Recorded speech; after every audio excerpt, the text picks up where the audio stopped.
नमस्कार विद्यार्थियों, मैं हूं राकेश कुमार शर्मा और आप देख रहे हैं आपका अपना फैमिली चैनल मेडल स्कॉलर। विद्यार्थियों, साथियों और मेरे सम्मानीय वरिष्ठ नागरिकों, साथ ही विदेशी मेहमानों जो कि हमें देखते हैं अमेरिका से, नेपाल से और सऊदी अरब से। आज का विषय कहाँ से जुड़ा है, यानी सिटीजन अमेंडमेंट एक्ट से जुड़ा है। एप्लीकेशन के रिजेक्शन से बचने के लिए उन सभी सवालों के जवाब आज हम इस वीडियो में लेकर के आए हैं। साथियों, आपको वीडियो बिना स्किप किए देखना होगा। पूरे सारे सवालों का जवाब इस वीडियो के अंदर आपको मिलेगा। इससे होगा ये कि जब भी आप नागरिकता के लिए अप्लाई करेंगे आप रिजेक्शन से बच पाएंगे।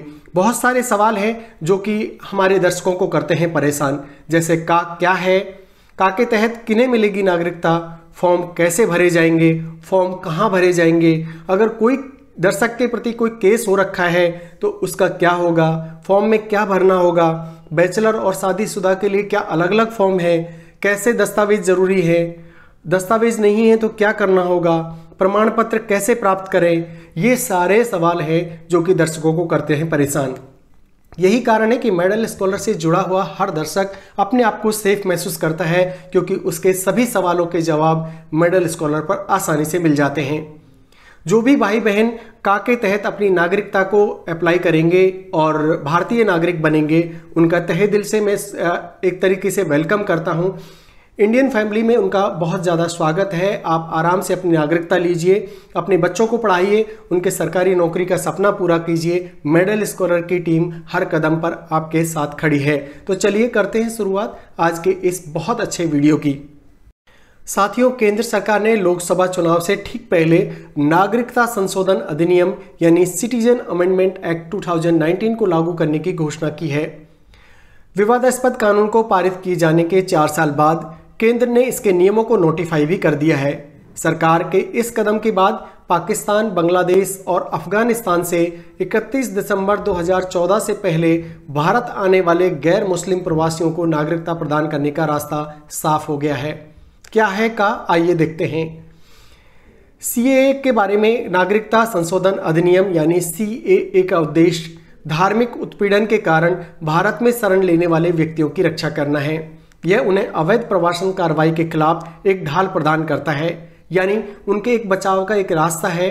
धार्मिक उत्पीड़न से परेशान होकर के अगर वो नागरिक पाकिस्तान, बांग्लादेश और अफगानिस्तान से भारत आए हैं तो यहाँ पर सेफ महसूस करें, भारतीय होने का गर्व महसूस करें, इसीलिए कॉल आया गया है। नागरिकता के लिए पात्र होने के लिए आवेदकों को 31 दिसंबर 2014 को या उससे पहले भारत में प्रवेश करना होगा, यानी जो लोग ऑलरेडी आ चुके हैं उनको नागरिकता मिलेगी। वर्तमान में भारतीय नागरिकता उन लोगों को दी जाती है जो भारत में पैदा हुए हैं और कम से कम 11 वर्षों से देश में रह रहे हैं। साथियों, बहुत सारे लोगों को ये कन्फ्यूजन है कि भारतीय नागरिकता अब मिलने जा रही है। भारतीय नागरिकता हमेशा से लोगों को प्रदान की जाती रही है, पर उसमें शर्त ये थी कि कम से कम 11 वर्ष उनका देश में रहना चाहिए और वो या तो भारत में पैदा हुए हों या 11 साल से भारत में रह रहे हों। वो पहले भी नागरिकता उनको मिलती रही है, चाहे वो मुसलमान हो, हिंदू हो, सिख हो, क्रिश्चियन हो, पारसी हो, किसी के साथ कोई भेदभाव नहीं होता रहा है। अब क्योंकि कुछ धार्मिक उत्पीड़न की वजह से है, जहां से अफगानिस्तान, पाकिस्तान और बांग्लादेश में अगर हिंदुओं का धार्मिक उत्पीड़न हुआ है तो वहां से जो लोग माइग्रेट होकर के हिंदुस्तान आए हैं अपने धर्म की रक्षा करने के लिए, अपने परिवार की रक्षा करने के लिए, तो ऐसे लोगों को नागरिकता सीएए के तहत दी जा रही है। प्रस्तावित संशोधन में भारत के विदेशी नागरिक यानी OCI, overseas citizen of India, यानी जो पहले से यहाँ रह रहे हैं, पंजीकरण को रद्द करने का प्रावधान भी शामिल है। यानी ऐसे नागरिक हैं जो कि ओवरसीज सिटीजन ऑफ इंडिया के तहत भारत में रह रहे हैं और नागरिकता का उल्लंघन करते हैं। यदि ओसीआई कार्ड धारक नागरिक अधिनियम या किसी अन्य लागू कानून के किसी भी प्रावधान का उल्लंघन करते हैं तो उनकी ओसीआई कार्ड को रद्द करके उन्हें डिपोर्ट भी किया जाएगा। अब सवाल है कि कैसे भारत की नागरिकता मिलेगी, इसके लिए किन दस्तावेजों की होगी जरूरत। आइए इससे जुड़े महत्वपूर्ण सवालों के जवाब जानते हैं। का के तहत किन्हें मिलेगी नागरिकता? पाकिस्तान, बांग्लादेश और अफगानिस्तान में रहने वाले हिंदू, ईसाई, सिख, जैन, बौद्ध और पारसी धर्म के जो लोग धार्मिक आधार पर प्रताड़ित होकर 31 दिसंबर 2014 तक भारत में शरण लेने के लिए आ चुके हैं, वो इसके तहत नागरिकता के पात्र होंगे। साथियों, देखते हैं फॉर्म कैसे भरे जाएंगे। सारी प्रक्रिया ऑनलाइन होगी, पोर्टल की भी जानकारी देनी होगी और पोर्टल के जरिए आपको आवेदन करना होगा। केंद्र सरकार पोर्टल है https indiancitizenship.online.nic.in यानी लॉगिन, यानी https indiancitizenship.online.nic.in पर आपको जाकर के लॉगिन करना होगा। इसके जरिए अफगानिस्तान, पाकिस्तान और बांग्लादेश के गैर मुस्लिम अल्पसंख्यक शरणार्थी, जिसमें हिंदू, सिख, पारसी, बौद्ध और ईसाई आते हैं, भारतीय नागरिकता के लिए रजिस्ट्रेशन करेंगे, जिससे उन्हें अपने बारे में जानकारी और भारत के में रहने वाले प्रवास यानी समय को बताना होगा कि वो कब भारत में आए हैं। अब देखते हैं कि अगर कोई केस है तो आपको क्या करना होगा। अगर किसी सदस्य का आपराधिक रिकॉर्ड है यानी कोई केस हो तो क्या करना होगा। अगर आपराधिक रिकॉर्ड है तो इसकी जानकारी देनी होगी। अगर सरकार को लगेगा कि ऐसे किसी शख्स को नागरिकता देने से खतरा हो सकता है तो उसका फॉर्म कैंसिल भी किया जा सकता है। लेकिन अगर छोटा मोटा कोई केस है तो डरने की ज़रूरत नहीं है, आप बेधड़क होकर के डिस्क्लोज करिए। कोई भी ऐसा आपका फॉर्म कैंसिलेशन नहीं होने वाला है। बिना ही किसी हिचक के अपने फैक्ट्स बताइए, क्योंकि होगा ये कि इन्वेस्टिगेशन में अगर बाद में कोई ऐसा केस निकल के आता है तो आपको दिक्कत हो सकती है। अब बात करते हैं फॉर्म में क्या भरना होगा। अपना माता पिता का नाम, भारत में कब से रह रहे हैं और कहाँ कौन से देश से आए हैं, वहाँ कहाँ रह रहे थे, भारत में आने के बाद क्या काम कर रहे हैं और किस धर्म से रखते हैं संबंध, ये सारी जानकारी आपको फॉर्म में देनी होगी। अब बात करते हैं बैचलर और शादीशुदा के अलग अलग फॉर्म हैं क्या। हाँ, यदि भारत में आने के बाद किसी भारतीय से शादी की है तो उसके बारे में भी बताना होगा। बच्चों के लिए अलग से फॉर्म दिया गया है, तो ये ध्यान रखने वाली चीज़ है। बहुत सारे हमारे दर्शक ऐसे होंगे जिन्हें इस बारे में कन्फ्यूजन होगा कि बैचलर हैं तो फॉर्म अलग है, शादीशुदा हैं तो वो फॉर्म अलग है, और आप अगर बच्चों के बारे में डिटेल देनी है तो उसका भी फॉर्म अलग है। तो आप बैचलर हैं तो आपको अपनी ही जानकारी देनी है, शादीशुदा हैं और आपने किसी भारतीय से शादी यहाँ आने के बाद की है तो उसके बारे में भी आपको बताना होगा। साथ ही बच्चों के लिए अलग से फॉर्म दिया हुआ है, उसमें सारे बच्चों की डिटेल आप भरिएगा, क्योंकि बाद में ऐसा ना हो कि आप किसी एक बच्चे को भरे नहीं और उसकी नागरिकता में बाद में प्रॉब्लम आए। तो सारे फैक्ट्स आप दीजिए, आसानी से दीजिए, कोई डरने की ज़रूरत नहीं है। आराम से फैक्ट देंगे, सारी डिस्क्लोज करेंगे सारी चीज़ों को। और कोई भी ऐसा दस्तावेज आपके पास है संभाल के रखिएगा उसे, चाहे उसको एक्सपायरी हो गया है, चाहे उसकी डेट निकल गई है, चाहे आज की डेट में वो वैलिड है या नहीं है, या पाकिस्तान का कोई डॉक्यूमेंट आपके पास है या बांग्लादेश का कोई डॉक्यूमेंट आपके पास है, अफगानिस्तान का कोई डॉक्यूमेंट आपके पास है, बिल्कुल संभाल के रखिए, वो डॉक्यूमेंट आपके काम आएगा। कैसे दस्तावेज जरूरी हैं, कौन कौन से दस्तावेज जरूरी हैं, आइए जानते हैं। भारत की नागरिकता पाने के लिए जो फॉर्म भरे जाएंगे उसमें शेड्यूल 1A के तहत 9 तरह के दस्तावेज मांगे गए हैं।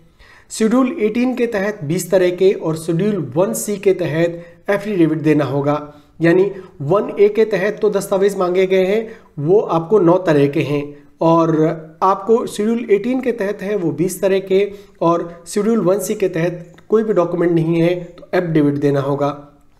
जिस देश से आए हैं वहाँ का पासपोर्ट होगा आपके पास, रेजिडेंशियल परमिट होगा या कोई बर्थ सर्टिफिकेट आपके पास होगा, स्कूल सर्टिफिकेट आपके पास होगा, लाइसेंस होगा, घर, जमीन, किराए के घर से संबंधित दस्तावेज, पहचान साबित करने वाला कोई भी दस्तावेज, भारत में आने का दिन यानी उस दिन आप कैसे आए थे, कोई आपने आकर के कहीं होटल में रहे हो, कोई ऐसा प्रूफ आपके पास हो कि उस दिन का कोई रसीद आपके पास हो, कोई आपने सामान भारत में खरीदा हो उस दिन आने के बाद, ये सारे के सारे आपको प्रूफ वो उस दिन बताएंगे कि 2014 से पहले आप भारत में आ चुके थे। और इसका एक डिटेल वीडियो मैं अलग से लेकर के आ रहा हूँ साथियों, जिसमें मैं बताऊँगा कि कौन कौन से ऐसे दस्तावेज हैं, कौन कौन सी ऐसी रसीदें हैं जो आपको आ सकती हैं काम। भारत में आने के लिए वीज़ा या इमिग्रेशन स्टाम्प समेत कई जानकारियां आपको अपने साथ रखनी है। अगर हो सकता है आपके पास कुछ भी दस्तावेज ना हो, आप ऐसी परिस्थिति में भाग कर आए हों जहां पर जान बचाना आपके लिए मुश्किल रहा हो, तो ऐसी परिस्थिति में क्या होगा आइए देखते हैं। फॉर्म भरने के लिए दस्तावेज को जरूरी नहीं किया गया है। मैं यहाँ पर और क्लियर कर दूं मेरे साथियों को कि फॉर्म भरते वक्त आपसे कोई भी दस्तावेज अपलोड करने के लिए नहीं कहा जाएगा, कोई भी दस्तावेज आपसे मांगा नहीं गया है। ये दस्तावेजों की बात हो रही है कि जब इन्वेस्टिगेशन होगा या कोई इंक्वायरी होगी तो आपके पास कुछ ना कुछ ऐसा प्रूफ होना चाहिए जो आपकी सत्यता को साबित करे। यदि कोई दस्तावेज नहीं है तो आवेदक उसका कारण बता सकता है कि किन परिस्थितियों में वो आया था और उसके पास कुछ भी नहीं है। अगर पासपोर्ट वीजा की कोई डिटेल है तो वह भी देनी होगी। कोई भी ऐसा पेपर उस देश का आपके पास है तो प्लीज़ उसको सेग्रीगेट कर लीजिए, संभाल कर रखिए एक जगह पर, जब आपको इन सब की जरूरत पड़ सकती है। प्रमाण पत्र को कैसे प्राप्त करेंगे, कैसे मिलेगा आपको डिजिटल प्रमाण पत्र, भारतीय नागरिकता का प्रमाण पत्र, आइए देखते हैं। आवेदन से लेकर सर्टिफिकेट पाने तक की प्रक्रिया पूरी तरह से डिजिटल है। सरकार की संतुष्टि के बाद डिजिटल सर्टिफिकेट आपको जारी किया जाएगा। आवेदक चाहेगा तो हार्ड कॉपी भी दी जाएगी। आवेदक को इस बात की शपथ लेने वाला फॉर्म भी भरना होगा कि जो जानकारी उन्होंने दी है वो सही है। अगर कहीं भी कोई झूठ या धोखाधड़ी पाई गई तो फॉर्म को और नागरिकता को आपको कैंसिल किया जा सकता है। लेकिन एक बार नागरिकता लेने के बाद आप दोबारा उसे बदल नहीं सकते। ऐसा नहीं है कि आज आपने भारतीय नागरिकता ले ली, कल आपका मन किया आपने छोड़ दी, ऐसा नहीं होगा। तो डिजिटल प्रमाण पत्र है, आपको मिलेगा। आप चाहेंगे तो हार्ड कॉपी भी आपको मिलेगी। तो इस तरह से सारा प्रोसीजर डिजिटल किया गया है। कुछ सवालों के जवाब मैंने आपको इस वीडियो में दे दिए हैं। अगले वीडियो में हम बात करेंगे डिटेल में, एक एक दस्तावेज की बात करेंगे। उसके अंदर उस वीडियो को आप जरूर देखिएगा। हो सकता है कि आज आप सोच रहे हो कि आपके पास कोई दस्तावेज नहीं है, लेकिन मैं अगले वीडियो में जब आपको बताऊं कि ये दस्तावेज चाहिए तो उनमें हो सकता है कि आपके पास कोई ना कोई प्रूफ निकल आए और आपकी परेशानी का समाधान हो जाए। इसीलिए 3-4 वीडियो काकी सीरीज के ऊपर मैं लेकर के आ रहा हूं, जिससे आपकी परेशानी को कम कर सकूं। तो आप सारे वीडियोस देखिएगा, अपने मिलने वालों को भेजिएगा, जिन लोगों को आप जानते हैं जो काम में अप्लाई कर रहे हैं, ऐसे लोगों के पास ये वीडियो पहुंच जाएगा तो उनकी मदद हो सकेगी। जो हमसे आज पहली बार जुड़ रहे हैं उनसे भी प्रार्थना है इस वीडियो को व्हाट्सएप पे भेजिए, क्योंकि आने वाले लोगों की परेशानी हम कुछ कम कर सकें, उनके दर्द को बांट सकें, उनके दुख को बांट सकें। इससे बड़ी सहानुभूति कुछ हो नहीं सकती। और भारतीय तो हमेशा से दूसरों की मदद करते हुए आए हैं, कभी भी ऐसा नहीं रहा। इतिहास को देख लीजिए, भारत के अंदर शरणार्थी को हमेशा हे दृष्टि से कभी नहीं देखा गया, सम्मान की दृष्टि से देखा गया है। और आज भी भारतीय, हमारे होने वाले भारतीय भाई बहनों का तहे दिल से स्वागत करते हैं और जो भी मदद हमसे बन पाएगी हम उनकी मदद करेंगे। मेडल स्कॉलर चैनल को सब्सक्राइब कर लीजिए। आपसे जुड़ी हुई हर जानकारी भविष्य में किसी तरह की भी आएगी हम आपको तुरंत देंगे, जिससे होगा ये कि आपको समय रहते हुए जानकारी मिल जाएगी और आप बहुत सारी मुसीबतों से बच जाएंगे। साथियों, मेडल स्कॉलर यूट्यूब चैनल को आप सब्सक्राइब क्यों करें, इसके बहुत सारे फायदे हो सकते हैं। एक बार आप पहली बार अगर आप जुड़ रहे हैं तो कुछ फायदे मैं आपके सामने रख रहा हूं। अगर आप एक अच्छे चैनल से जुड़ते हैं तो आपकी सोच हमेशा सकारात्मक रहती है। साथियों, एक अच्छे चैनल से जुड़ने के बहुत सारे फायदे हो सकते हैं। मेडल स्कॉलर यूट्यूब चैनल को सब्सक्राइब करने से आपको क्या क्या फायदे होंगे आज मैं आपके सामने रखता हूं। अगर आप एक अच्छे चैनल से जुड़ते हैं तो आपकी सोच हमेशा सकारात्मक रहेगी और मेडल स्कॉलर के रूप में आपको एक ऐसा साथी मिल जाएगा जो हर दिन आपको सभी जरूरी कामों की याद दिलाता रहेगा। आपको बस सब्सक्राइब करना है और बाकी की चिंता हम पर छोड़ देनी है। हर वो खबर जो आपके वेतन से जुड़ी हो, आपके पेंशन से जुड़ी हो, आपकी परिवार की उन्नति से जुड़ी हो, हम खोज कर लाएंगे आपके लिए। आपके व्यस्त कार्यक्रम में घंटों अखबार पढ़ने की जरूरत नहीं है। यह समय आप अपने परिवार को दे सकते हैं। पेंशन भोगियों से जुड़ी हुई हर जानकारी हम उन्हें समय पर उपलब्ध कराते हैं। आप हमारे साथ जुड़कर हर रोज ऐसे वीडियोस देख पाएंगे जो ऑफिस में आपको नॉलेज के मामले में हीरो बना देंगे और जिस समाज में रहते हैं वहां पर आप हमेशा अपडेट रहेंगे। आपका कोई काम कभी पीछे नहीं छूटेगा, क्योंकि समय रहते हुए मेडल स्कॉलर पर आपको वो खबर मिल जाएगी जिससे समय पर आप काम कर पाएंगे। और शाम को जब आप घर पर आएंगे तो दिन भर की नकारात्मक खबरों से दूर रह सकेंगे, क्योंकि कोई भी नेगेटिव खबर हम दिखाते ही नहीं हैं और ऐसी कोई खबर नहीं दिखाते हैं जिसमें हमारे परिवारों का भला नहीं हो रहा है। साथ ही काम का हर समाचार आपके मेडल स्कॉलर पर मिल जाएगा। मेडल स्कॉलर हमेशा आपकी और आपके परिवार की उन्नति चाहता है। यही कारण है कि आपकी उन्नति से जुड़ी हर जानकारी हम आपको देंगे। हम आपको विश्वास दिलाते हैं कि हम आपको निराश नहीं होने देंगे। स्टूडेंट के रूप में आप हमसे जुड़कर 2024 में सरकारी सेवा का सपना पूरा कर सकते हैं।